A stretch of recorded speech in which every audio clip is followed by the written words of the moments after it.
곳에 생명샘 솟아나 눈물 골짝 지나갈 때에 머잖아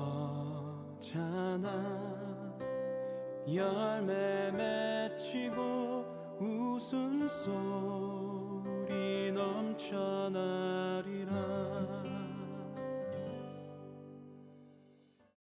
할렐루야. 여러분, 세상 살아가는 거 늘 쉽지만은 않죠. 어려움도 많고 넘어지기도 하고 다치기도 하고 그냥 어떨 때는 광야 같기도 하고요. 어려움이 있습니다. 그래서 우리 하나님께서 우리 이 세상에서 좀 잘 살아보라고 홀로 살 수 없어서 우리에게 가정과 교회를 주셨어요. 그래서 우리는 가정으로 태어났고요. 교회로 거듭났습니다. 교회는 참으로 중요하고 없어서는 아니 되는 것입니다. 이 두 개가 다 건강해야 돼요. 그게 하나님의 뜻이고요. 하나님의 계획하심입니다. 이 두 개가 잘 우리 삶 속에서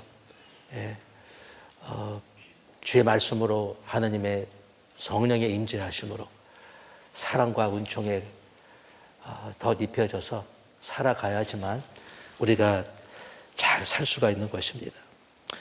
어떻게 하든지 간에 이 가정과 교회를 잘 지키셔야 돼요. 이것보다 더 중요한 것이 없습니다. 그래야지 여러분이 형통할 수 있습니다. 그래야지 여러분이 하나님을 증거할 수가 있는 것입니다. 그렇지 못하면 하나님의 영광을 받을 수가 없어요. 오늘 본문을 보면 우리 예수님이 시작하신 교회가 보여요. 여기 교회가 그 안에 있습니다. 지금 우리 예수님은 누구의 집에 계신지는 알 수 없지만 여기저기 다니시다가 하나님을 많이 하신 거죠. 이제 가버나움에 있는 집에 오셨습니다. 그런데 소문을 듣고서 많은 사람들이 모여든 거예요.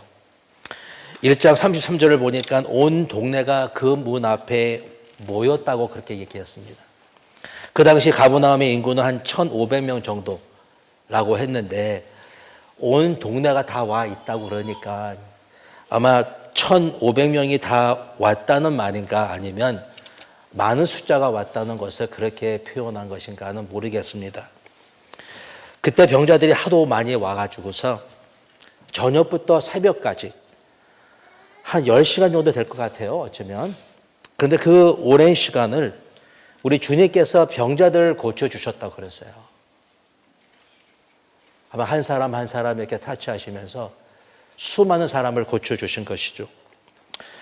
그래서 1절 37절을 보니까 예수님의 소문 때문에 모든 사람이 예수님을 찾아왔다고 그랬습니다. 오늘 말씀에도 사람들이 너무 많이 와서 집 안뿐만이 아니라 문 앞에도 사람들이 너무 많아서 들어갈 수가 없다고 그랬어요. 근데 여러분, 교회의 크기는요, 사람 숫자도 아니고요, 건물 크기도 아닙니다. 교회 크기는 예수님 크기예요. 중요한 것은 교회 안에서 역사하시는 성령 하나님이신 것입니다. 교회가 크다 작다 그렇게 여기지 마십시오. 절대로 숫자가 아닙니다.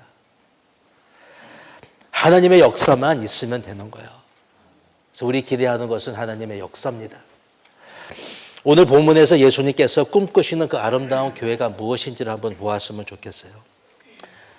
첫째로 교회는 말씀이 풍성해야 되는 거예요. 오늘 본문에서 모인 사람들이 무슨 이유로 왔는지는 모르겠으나 그들 중에는 병든 자들이 많았을 것 같아요. 아마 귀신 들린 자들도 많을 것입니다. 그런데 예수님께서는 그들의 병을 먼저 고쳐주신 것이 아니라 여기 보니까 도라고 말씀했는데 문자 그대로 말하면 하나님의 말씀을 의미하는 거예요. 예수님에게 가장 중요한 것은 다른 것이 아니라 하나님의 말씀인 것입니다. 이것이 마가가 강조하고 싶은 교회의 모습이라는 거예요. 말씀이 우선이다라는 것입니다. 교회는 무엇보다도 말씀을 배우고 말씀을 듣고 말씀대로 어떻게 하면 살아갈 수 있을까? 그것을 의논하는 곳입니다. 병고침을 받고 인생의 문제를 해결하는 거 다 중요하지만 더 중요한 것은 그 무엇보다도 하나님의 말씀이라고 오늘 가르쳐 주시는 것입니다. 병이 나도 말씀을 알아야 돼요. 여러분의 문제가 해결된다 할지라도 또한 말씀을 알아야 되는 것입니다. 시편 107편을 보니까 그가 그의 말씀을 보내어 그들을 고치시고 위험한 지경에서 건지시는도다 이렇게 말씀한 것을 보아서 우리 하나님께서는 말씀을 보내신다라는 거예요. 말씀을 통하여 말씀을 듣고 말씀을 순종하는 자들에게 하나님께서 구속의 손을 벌치신다라는 것입니다. 말씀을 아는 것은요, 봉사, 섬김, 능력, 문제 해결, 출세, 사업, 자녀, 병고침보다 더 중요하다고 말씀을 해주시는 것입니다. 만약 그날 예수님의 말씀을 듣다가 너무 말씀이 긴 거야. 너무 말씀이 길어서 떠나갔다라면 중풍병자가 일어나는 그 기적을 보지 못했을 것입니다. 말씀으로 돌아가야 돼요. 하나님에게 문제만 해결해달라고 그러지 말고 말씀 속으로 깊이 들어가야 되는 것입니다. 말씀대로 하지 않는 것들에 대해서 말씀을 통해서 알아야 되는 거예요. 내가 지금 어떤 말씀을 내가 몰라서 이렇게 살고 있는가.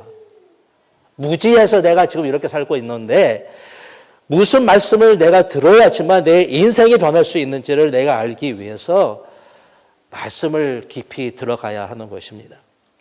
언제 여러분 병이 제일 많이 낫고 문제가 제일 잘 해결되는 줄 아십니까? 여러분, 말씀을 깨달아서 우리가 회개하고 말씀대로 돌아와서 살아갈 때에 그때 역사가 일어납니다. 좀 응답이 늦다고 조급하지 마시고 말씀을 2배, 3배 읽으시기를 축원합니다. 성경이 닳도록 한번 읽어봐 주시기를 바라요. 이 성경은 여러분 한 2, 3년에 한 번 정도는 이걸 좀 새 것으로 갈았으면 좋겠어. 한번 묻겠어요. 이거 성경 지난번에 사신 적이 얼마 되셨어요? 어떤 분은 10년이 됐는데도 성경을 새 거로 사지 않으시더라고요. 예. 전화로 성경 본다고 하지 마시고 성경책으로 말씀을 읽으세요. 금을 그세요. 동그라미를 그세요. 주신 말씀이 있으면 적으세요. 이 말 저말 한번 연결해 보시고 어떻게 하든지 간에 성경으로 말씀을 읽으실 때에 하나님께서 이 말씀 속에 기다리신다고 그랬는데 그 기다리신 하나님을 여러분이 만나게 될 줄로 믿습니다. 믿음은 성경을 읽고 말씀을 읽을 때에 생기는 것입니다. 하나님 지금도 우리에게 말씀하고 계시고 문제는 우리가 잘 듣지 못한다는 거예요. 지금 말씀하고 계십니다. 하나님께서. 여러분 믿으십니까? 예. 할렐루야. 야.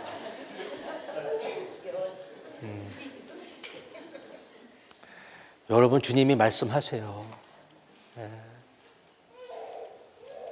우리가 안 들어서 그래요. 못 들어서 그런 것입니다. 제일 중요한 것은요, 여러분, 청각이에요. 들어야 되는 것입니다. 이것을 우리는 훈련해야 되는 것입니다. 말씀을 읽고, 묵상하고, 암송하고, 조용히 주님 앞에 가만히 있어 봐야 돼요. 마음에 말씀이 채워지면 마음에 주님의 음성이 조금씩 들려요. 솔로몬이 하나님께 듣는 마음을 달라고 그랬습니다. 마음으로 듣는다는 것은 마음에 감동이 오는 거예요. 마음이 찡해질 때가 있어요. 어떤 깨달음이 올 때가 있어요. 몰랐는데 깨달아지는 거예요. 마음으로 듣는 것입니다. 말씀을 읽고 듣고 묵상할 때에 진짜로 마음에 뭔가 얻어진 것처럼 온 것처럼 느껴진다는 거예요. 하나님의 말씀은 언제나 우리의 지정의를 건드리십니다. 그냥 오는 게 아니에요. 지정의를 건드리시는데 어떤 지적인 이해를 주시고 감정적인 느낌을 주시고 의지적인 결단을 하게 하세요. 그래서 순종해 하시는 거예요. 순종해야지만 되는 거잖아요. 순종하셔야지만 인생이 풀리고 형통할 수가 있는 것입니다. 꼬인 것이 절대로 풀릴 수가 없어요.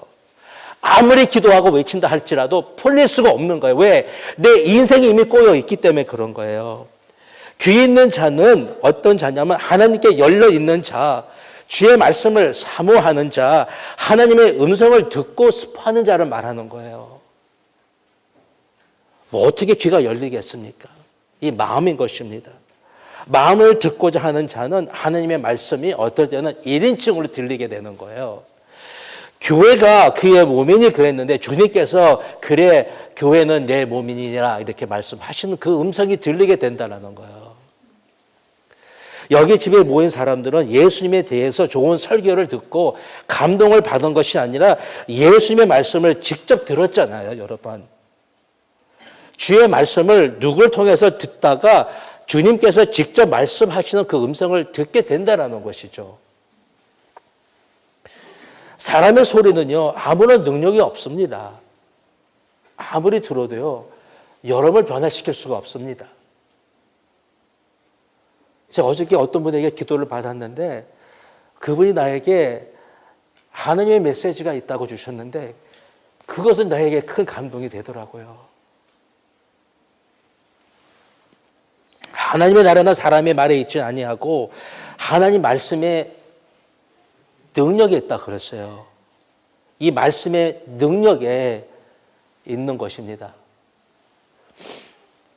말씀의 공동체, 무엇보다도 말씀, 일이 먼저가 아니고 무엇보다도 말씀 갖고 우리는 서로 말씀을 나누고 말씀 속에서 모든 문제를 해결해야 돼요. 말씀 속에서 여러분의 인생에 여러분의 문제를 해결하시기를 축원합니다. 두 번째로 교회라는 것은 하나님께서 기적을 베푸실 것을 기대하고 오는 것이에요. 이들은 예수님께 그냥 오지 않았습니다. 특히 4명의 친구들은 병에 걸린 친구를 고쳐주실 것을 기대하고 온 거예요. 하나님께서 말씀하실 것과 놀라운 일을 행하실 것을 기대했다라는 것이죠. 우리의 몫은 다른 것이 아닙니다. 하나님을 믿고 하나님께서 놀라운 일을 행하실 것을 기대하는 것이 우리의 몫인 거예요. 다른 것을 할 수 없습니다. 하나님께 맡기고 믿고 하나님께서 행하실 것을 기대하는 거예요. 기대하셔야 돼요. 하나님께 나오는 자는 반드시 그가 계신 것과 또한 그를 찾는 자들에게 상 주시는 이심을 믿을지니라 말씀하신 것처럼 주실 거라는 거예요. 여러분이 원하는 건 아닐 줄 몰라도 꼭 주신다라는 거예요. 주십니다, 여러분. 기대 없는 믿음은요, 죽은 믿음이에요. 기대하셔야 되는 거예요. 바라셔야 되는 거예요. 하나님께 기대하고 나오셔야 되는 것입니다. 예수 이 4명의 믿음을 보셨습니다. 여러분, 하나님 보시는 믿음의 크기는 개인의 믿음뿐만이 아니라 공동체의 믿음을 보시는 거예요. 내 믿음은 홀로 있으면 부족합니다. 목사도 별로 큰 믿음이 아니더라고요. 그냥 고작 그거예요. 그런데 우리 하나님은 공동체의 믿음을 보신다라는 거예요. 그래서 우리는 연합해야 돼요. 합해야 돼요. 나 하나 더하기 하나, 하나 더하기 둘 해서 더해서 넷이 돼야 되는 거예요. 하나가 되고 합쳐지고 연합하여 주님께 나아가면 그 속에서 기적이 일어나는 것입니다. 내 믿음이 작다고 보잘것없다고 실망하지 마시고 우리 모두에게는 우리 모두가 있어요. 홀로 있지 않습니다. 합하면 굉장한 기적을 낳을 수 있고 마음을 합하여 여러분께서 지난 주일날 그렇게 우리 미생을 위해서 기도해 주셨는데 감사합니다. 여러분의 마음을 합하시면요 놀라운 일들을 여러분이 경험하게 될 줄로 축원합니다. 교회는 중보하는 공동체예요. 여기 1장 32절을 보니까 사람들이 모든 병자와 귀신 들린 자를 예수님께 데려왔다 그렇게 얘기했습니다. 6장에서도 병들어 누운 자를 그냥 침상에 눕혀서 예수님께 데려왔습니다.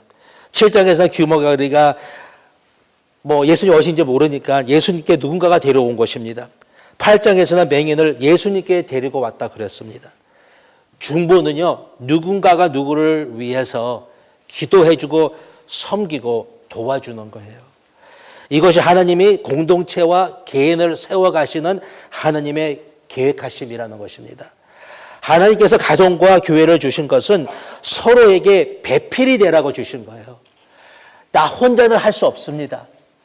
나 혼자는 이루어갈 수가 없어요. 온전치가 않다는 거예요. 완전치가 않은 거예요, 여러분. 나 홀로 설 수 없는 거예요. 서로가 서로에게 꼭 있어야 하는 존재라는 것이죠. 좀 잘나도 부족한 게 있고요. 좀 못나도 잘하는 게 있어요. 하나님은 공평하세요, 여러분. 저 사람이 없으면 여러분은 그냥 그 자리에 있을 거예요. 꼭 있어야 되는 사람이 부족한 사람이에요, 여러분. 잘난 사람만 여러분에게 필요한 것이 아니라 부족한 사람이 여러분에 꼭 있어야 하는 사람이라는 것입니다.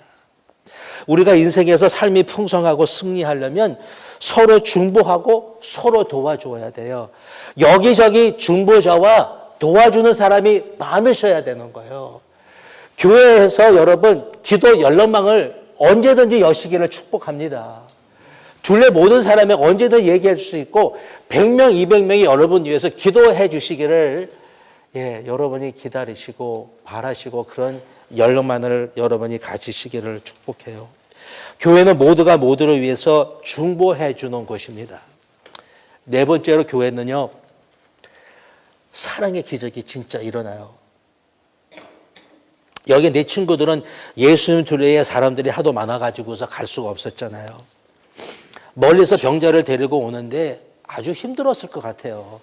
네 사람이 이 사람을 들고 오는데 한 사람이라도 관두면 끝나는 거예요. 누구라도 가 계시다라고 하면 더 갈 수 없는 것입니다. 그래서 여기까지 왔는데 어떻게 포기하고 돌아갈 수 있을까? 여기까지 왔는데 우리가 여기까지 왔잖아요. 여기까지 왔어요. 여기까지 왔는데 어떻게 포기할 수가 있어요, 여러분? 여러분이 어떻게 여기까지 오게 되셨는데요? 하나님 여러분 어떻게 여기까지 오게 해주셨는데 돌아갈 수 없습니다. 끝까지 버텨야 되는 거예요, 여러분. 끝까지 말씀을 붙잡고 믿음을 붙잡고 소망을 붙잡고 여러분의 중보의 대상을 놓지 말고 끝까지 여러분 붙들으셔야 되는 거예요. 언제까지? 끝나는 그날까지 여러분은 그분을 붙잡고 있어야 되는 것입니다. 이들은 주봉을 뚫고 지붕 위에서 중풍병자를 누운 그 침대를 달아 그냥 내렸습니다. 정신 나간 일이죠. 욕먹을 일입니다. 무식한 짓입니다.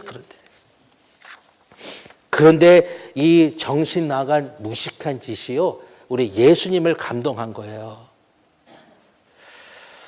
예수님에게는 큰 감동, 작은 감동이 차이가 없습니다.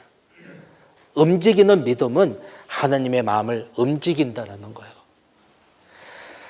그들에게는 포기하지 아니하게 하는 사랑이 있었던 거예요. 믿음은 산을 가르고 산을 업게 하는지 몰라도 사랑이라는 것은 함께 산을 넘어가는 것이라고 하잖아요. 누군가가 여러분과 함께 산을 넘어가야 되는데 누가 넘어가냐면 믿음 있는 자가 아니라 사랑 있는 자가 함께 그 산을 넘어간다라는 것입니다. 모든 것 위에 사랑을 더하라고 하나님의 역사에는 반드시 사랑이 있다라는 것입니다. 믿음은 홀라가지 못합니다.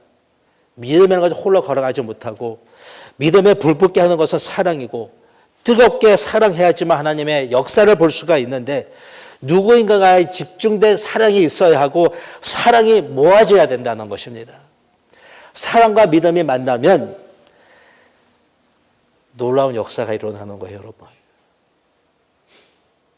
여러분 사랑하셔야 돼요. 사랑해야 됩니다.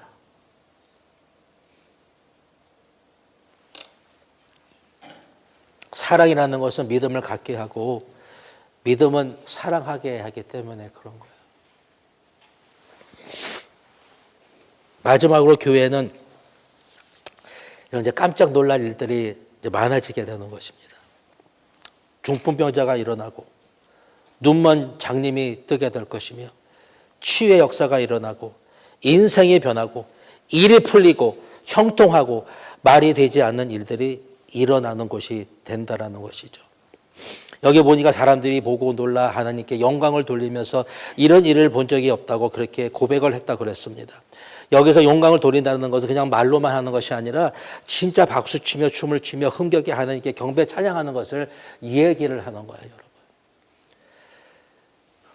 저도 우리 미생하고 같이 기도할 때 박수치고 손도 흔들고 그래요. 그런 일들이 여러분 심령 속에 있기를 축원합니다. 이제 이들은 예수님의 말씀을 듣고 기적도 경험하고 하나님께 찬양도 드렸습니다. 뭘 더 이상 원하겠어요? 이제 모두가 돌아가면 될 것 같은데, 그러면 여러분 누가 구멍난 지붕을 고치고 바닥에 떨어진 지푸라기와 나무 주걱과 흙을 치우겠습니까? 한번 상상해 보십시오. 구멍이 뚫려서 이가 아주 원망진창이 되었습니다. 왜 하필이면 남의 지붕을 뚫고 들어옵니까? 왜 그런 짓을 해야 됩니까? 나중에 기다렸다가 예배가 끝난 후에 주님이 주실 때 여쭈어서 아니면 다음날 좀 일찍 오든지 왜 늦게 와가지고서 난리를 피는 것입니까? 어떨 때는 잘 이해가 안 되고 마음에 들지 않는 일들이 있습니다. 그러나 교회는요, 여러분, 내 마음에 드는 것이 아니라 주님의 마음에 드는 곳이에요. 내 마음에 드느냐 안 드느냐는 상관이 없습니다, 여러분.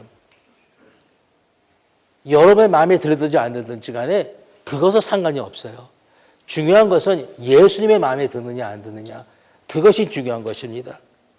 여기 보니까 우리 예수님께서 그것에 대해서 왜 지붕에 구멍을 냈느냐, 바닥을 왜 이렇게 더럽혔느냐, 거기에 대해서 조금 더 말씀을 하지 않으셨다는 거예요. 중요한 것은 그들의 믿음과 사랑이었다라는 거예요. 근데 이것은 잘 보이지 않습니다. 누구에게 사랑이 있는지, 누구에게 믿음이 있는지 이것은 잘 안 보이는 거예요. 밖에 보이는 것만 보이는 것입니다. 주님은요, 겉모양, 우리가 말하는 그 말투, 생긴 거 좀 부족해도 우리 안에 있는 그 믿음과 사랑을 보신다라는 거예요.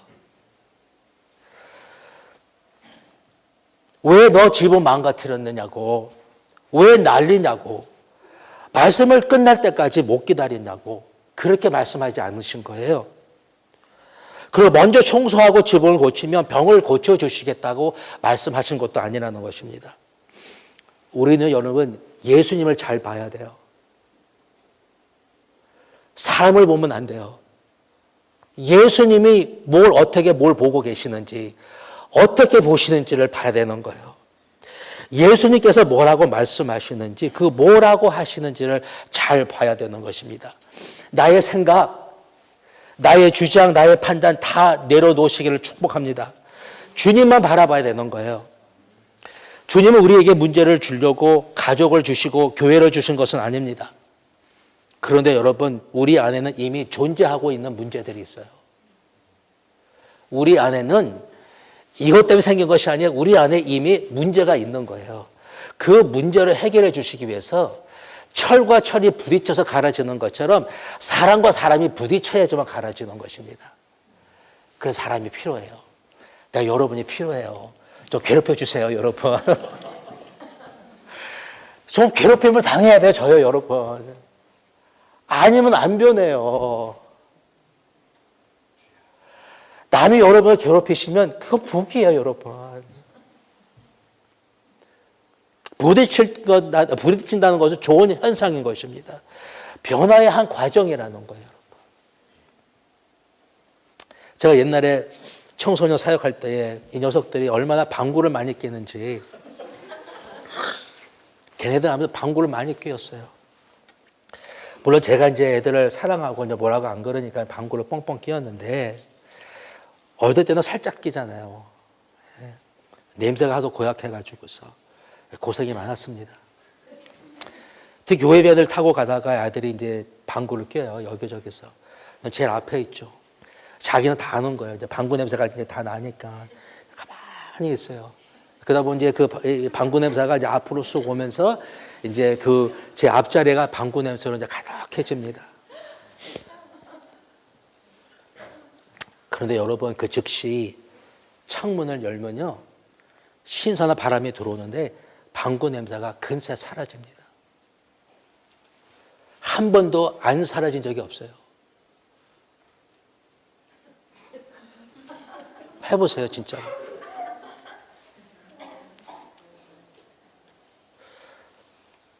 교회도 마찬가지예요. 누가 방구 끼웠냐 물어볼 필요 없어요. 방구 냄새 나요. 그런데 마음의 창문을 열고 주님의 은혜와 성령의 바람과 하나님의 사랑이 들어오면요, 금세 괜찮아져요. 안 괜찮아진 적이 없어요. 괜찮아져요. 다 괜찮아요.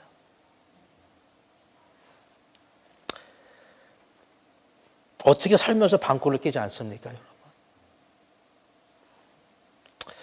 제가 얼마 전에 제가 누구 앞에서 의자에 앉다가 방구 소리가 좀 크게 들렸습니다. 그거 저도 놀랐어요. 갑자기 방구 소리가 나니까 뻥하고. 근데 감사하게도 그분이 저에게 아무런 말도 하시지 않았어요.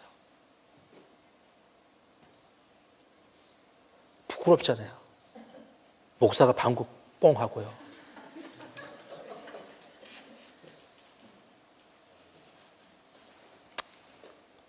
우리가 살면서 실수 안 하고 잘못하지 않을 수 없습니다. 저도 많이 실수하고 잘못하고, 아까 누구 나보고 얼굴 좀 웃으라는 거야. 나 웃고 있었는데 나보고 웃으래요. 이거 저 괴로운 게 없어요. 그러니까 그가 괴로웠겠죠. 내가 인상을 이렇게 좀 긁고 있으니까. 내가 긁고 싶어서 긁었겠습니까? 물론 어떨 때는 인상을 긁을 수도 있지만, 그런데 사랑은 허다한 허물과 죄를 덮어준다고 우리가 사랑으로 더욱더 충만해져서 그냥 기다려주면 돼요. 다 변할 것입니다. 그래서 변했습니다. 우리 모두가 기적을 보고 말 거예요. 기적이 일어날 거예요. 이제 하나님께서 어제 confirmation 이제 하시겠다 그랬어요.